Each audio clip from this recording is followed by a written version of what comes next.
మహాగణాధిపతయే నమః. ఓం గురుభ్యో నమః. ఓం శ్రీమాత్రే నమః. పరమేశ్వర స్వరూపమైనటువంటి జ్యోతిష, వాస్తు మరియు ఇతర అనేకమైనటువంటి శాస్త్రములను మనకు అందించినటువంటి మహర్షులకి నమస్కారం. హయగ్రీవ హయగ్రీవ హయగ్రీవేతి యో వదేత్ తస్య నిస్సరతే వాణి జహ్నుకన్యా ప్రవాహవత్. అరుణాం కరుణాతరంగితాక్షీం ధృతపాశాంకుశపుష్పబాణచాపాం అనిమాదిభిరావృతాం మయూకైః అహమిత్యేవ విభావయే భవానీం. శ్రీమాత్రే నమః. ప్రేక్షకులకి ఆ లలితాంబిక అమ్మవారి యొక్క అనుగ్రహం పరిపూర్ణంగా కలగాలని మనస్ఫూర్తిగా కోరుకుంటూ మనం ఈరోజు 573వ నామం లలిత సహస్రనామాల్లో పరానిష్ట అనేటువంటి నామం ఉంది. ఏమిటి పరానిష్ట? పరుల యందు నిష్ట కలిగిందా అనేటువంటి డౌట్ వస్తుంది. అంటే ఆ పదం అలా ఉంది కాబట్టి ఇక్కడ ఏమిటంటే అన్నిటికీ మూలమైన పరబ్రహ్మమునందు నిశ్చయముగా ఉండునది. పరబ్రహ్మమునందు నిశ్చయముగా ఉండడం ఏమిటి అంటే అమ్మవారి శక్తి స్వరూపిణి కదండి. పరబ్రహ్మము ఎవరైతే ఉన్నారో ఆ యొక్క శక్తి అమ్మవారు అని చెప్పడం కూడా ఇందులో మూలమైనటువంటి అర్థం. అంటే మనము ఒకే పరబ్రహ్మము అన్ని రూపాల్లో ఉంది. అంటే అలాగా బ్రహ్మ రూపంలో సృష్టి, విష్ణువు రూపంలో స్థితి, రుద్ర రూపంలో లయ కదా. అంటే ఏమిటి? ఒకే పరబ్రహ్మం, ఆ పరబ్రహ్మం రూపంలో శక్తిగా ఉన్నటువంటిది అమ్మవారు. ఇది మనం అర్థం చేసుకోవాలి. అంటే అమ్మవారు అనగానే మనం వెంటనే మన మైండ్లోకి రావాల్సింది ఏమిటంటే ఒకే పరబ్రహ్మమైనటువంటి ఆ యొక్క పరబ్రహ్మం యొక్క శక్తే అమ్మవారు. అందుకే మనకు చూడండి మన సౌందర్య లహరిలో కూడా శివశక్త్యాయుక్తో యది భవతి శక్త ప్రభవితం అనేటువంటి నామం ఉంటుంది. ఫస్ట్ లైన్ అది. నచేదేవం దేవో నకుల కుశల స్పందితుమపి. అంటే ఏమిటి? ఆ యొక్క శివుడు కూడా శక్తి లేనిదే ఆయన ఇంచు కూడా కదలలేడు అనేటువంటి దాని యొక్క అర్థం. అంటే ఏమిటి? శివుడు శక్తి ఒకటేనయ్యా. శక్తి రూపంలో అమ్మవారు ఉంది, శివుడు రూపంలో పరబ్రహ్మం ఉన్నాడు. అదే పరబ్రహ్మం విష్ణు రూపంలో వ్యాప్తి చెంది ఉన్నాడు, అన్నింటినీ నడిపిస్తున్నాడు, బ్రహ్మ రూపంలో సృష్టిగా ఉన్నాడు అనేటువంటి భావన మనం ఇక్కడ అర్థం చేసుకుంటూ ఉండాలి. అదేవిధంగా మనం లలితా సహస్రనామాలు వింటున్నా చదువుతున్నా కూడా మీకు అర్థం అవ్వవలసినటువంటి విషయం ఏమిటంటే ఇది కేవలం నామము కాదు.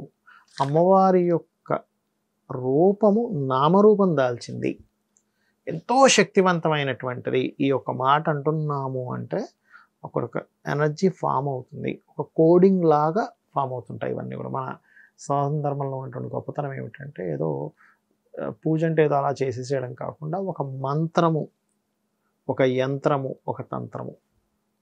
అలాగే ఒక నామాన్ని నువ్వు పలుకుతున్నావు అంటే ఆ నామము వెనక నువ్వు బీజాక్షరాలతో ఉండేటువంటివి ఉంటాయి, బీజాక్షర సంబంధమైనటువంటి మంత్రాలు నామరూపంలో కూడా ఉంటూ లలిత సహస్రనామాలకు ఉన్న గొప్పతనం ఏమిటంటే అందరూ చేసుకోవచ్చు.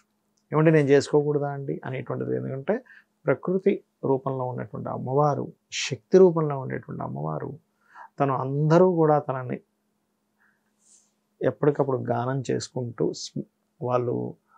వాళ్ళ యొక్క పాపాలని కంప్లీట్గా, అంటే ఇక్కడ ఏదో నామం చదివినంత మాత్రం పాపం పోవడం అని కాదు, మీరు బాగా అర్థం చేసుకోండి. ఈ నామము ద్వారా అమ్మవారు అంటే ఏమిటో నీకు ఎప్పుడైతే అర్థమవుతుందో, జ్ఞానం వస్తుందో, విశ్వం మొత్తం అమ్మవారు ఏ రకంగా నిండి ఉంది, ఏ ఏ రూపాల్లో ఉంది, లలిత సహస్రనామాలు ఎలా చెప్పబడింది అనే విషయం నీకు ఎప్పుడైతే తెలిసిందో ఆటోమేటిక్గా మీకు దాని నుంచి, అంటే మీరు ఇప్పుడు ఏదైతే ఇబ్బంది పడుతున్నారో దాని నుంచి మీరు విముక్తి పొందగలుగుతారు. అయితే ఏ నామాన్నైనా సరే 40 నిమిషాలు ఖచ్చితంగా చేయండి. గంట సేపు చేస్తే ఇంకా మంచిది. ఎందుకంటే మనం ఒక జిమ్కి వెళ్ళాం ఫిట్నెస్ అవ్వాలని, 5 నిమిషాలు వెళ్ళొస్తే అవుతామండి, జీవితాంతం వెళ్ళినాం.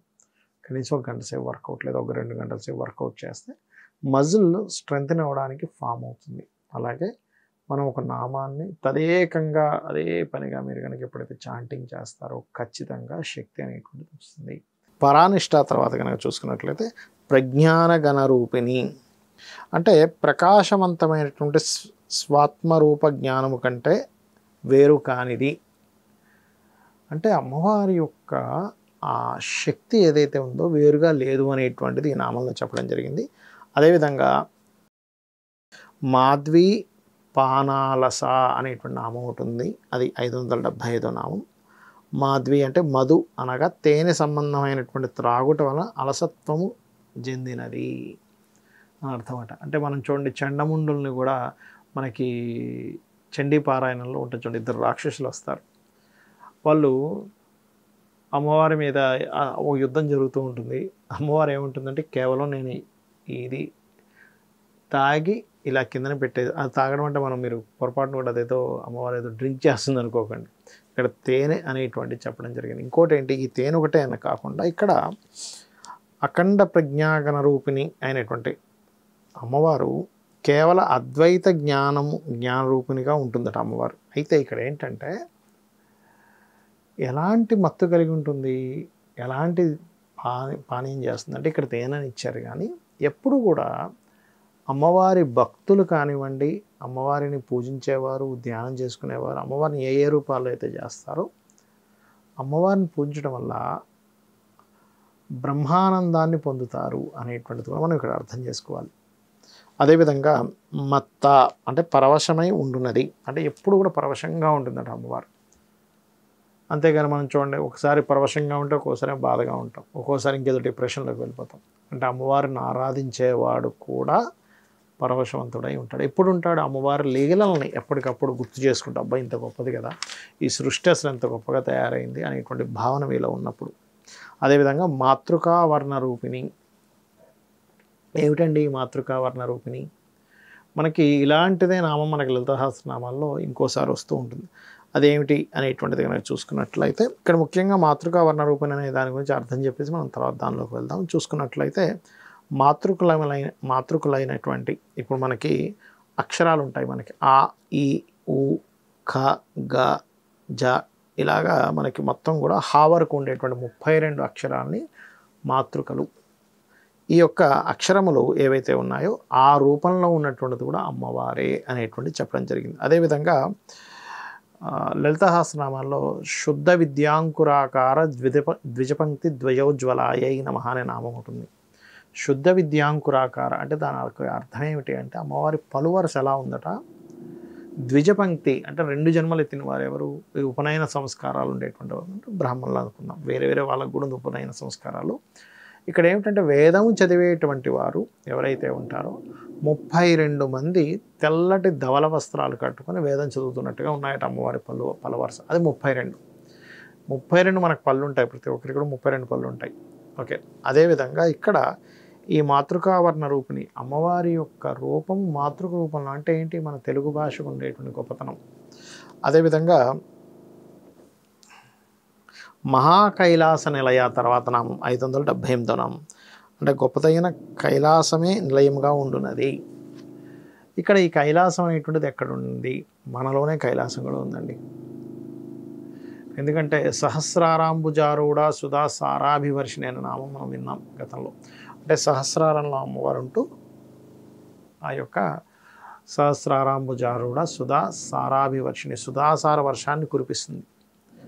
మరి అమ్మవారు ఉన్న దగ్గర అయ్యవారు ఉంటారుగా, అంటే ఏమిటి, మనలోనే మన పైభాగంలోనే అక్కడ అమ్మవారు అయ్యవారు కూడా ఉన్నారు, హృదయంలో ఉన్నారని చెప్తూ ఉంటారు. అంటే ఏమిటి, ఆత్మరూపంలో ఆ యొక్క పరమాత్మ మనలో ఉన్నాడు, నీలోనే ఉన్నాడు వెతుక్కో అని చెప్తూ ఉంటాం. కాబట్టి మనలో ఉన్నాడు అంటే దాని అర్థం ఏమిటి, మనతో పాటు మనలాగా జీవించే ప్రతి జీవరాశిలోని ఆ యొక్క పరమాత్మ ఉన్నాడు.